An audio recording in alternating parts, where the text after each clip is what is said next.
Hi Cancer, this is your Gem Ini, your tarot reader. Tignan natin ang energy mo Cancer. Ano ang energy mo ngayon?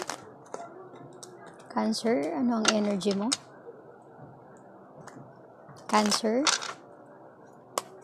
ano ang energy mo ngayon?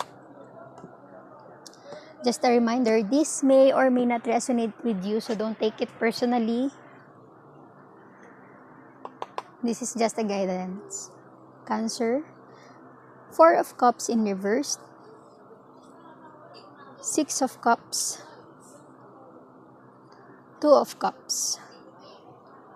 Puro cups ang meron ka, Cancer. Full of love, full of emotion. Siguro parang gusto mo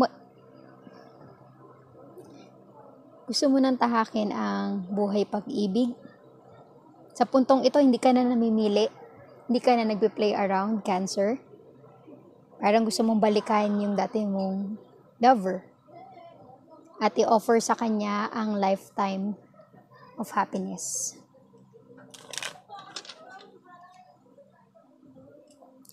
Three of Swords. Kasi napagdaanan mo yung ma-broken-hearted. Sa dami ng mga nakasalamuha mo sa relasyon, bumabalik ka pa rin sa nakaraan mo. Nasaktan ka man ng ilang beses, sa ngayon hindi na. Hindi mo na to mapagdadaanan kung magiging successful ka sa offering na gagawin mo. Temperance. Overflowing emotion, Cancer. Nagbo-burst na yung feelings mo para sa taong to. Parang hindi mo na makontain. Tuloy-tuloy eh. Kahit nakaraan mo na siya, nandun pa rin yung pagmamahal mo. Hindi yun nawala. 2 of Swords. Dumating sa point ng buhay mo na parang namili ka.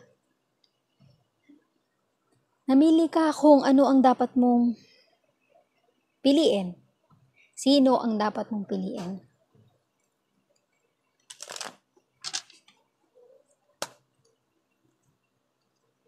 Ace of Wands, pero nagkaroon ka ng enlightenment, Cancer.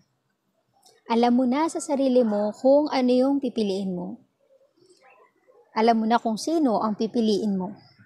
Kung sino ang magpapasaya sa'yo.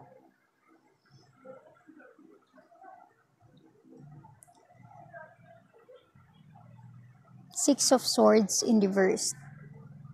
Kung kaya't ayaw mo nang lumisan sa kanya, gusto mo nang bumalik sa taong mahal mo. Kung dati tinalikuran mo siya, nagkahiwalay kayo, pero ngayon, gusto mo na siyang balikan. Ayaw mo nang takbuhan kung ano yung tunay mong nararamdaman. The Magician. Sa point na to, puso mo ang pinaiiral mo, Cancer. Puso mo ang mas matimbang sa'yo ngayon. Kung dyan ka magiging masaya, bakit hindi?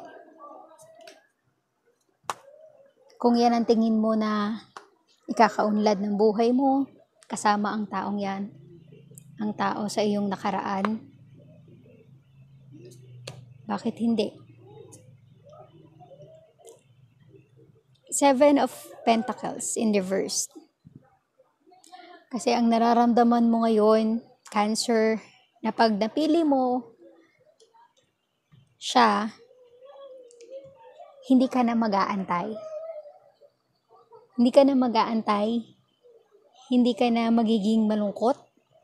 Hindi ka na nag-iisa. So Cancer, kung ano man yan na nararamdaman mo ngayon, i-take mo yung opportunity habang nandyan pa siya. Kung siya ba talaga ang nais mo, kung siya na ba talaga, bakit mo pa pakakawalan, di ba? Kung lahat ng pain nawawala pag kasama mo siya, at hindi mo na naiisip yung iba sa paligid mo. At kung lahat naman sang-ayon sa pipiliin mo, ituloy mo lang, Cancer. Dahil at the end of the day, ikaw naman ang makakasama niya. Para nga, hindi ka na mag-iisa. Hindi ka na makakaramdam ng lungkot at pag-iisa. Thank you, Cancer. Thank you sa pakikinig. Sana may natutunan ka, may napulot kang aral. Please like, share, comment, and subscribe para naman makarating ito sa iba. Thank you, Cancer.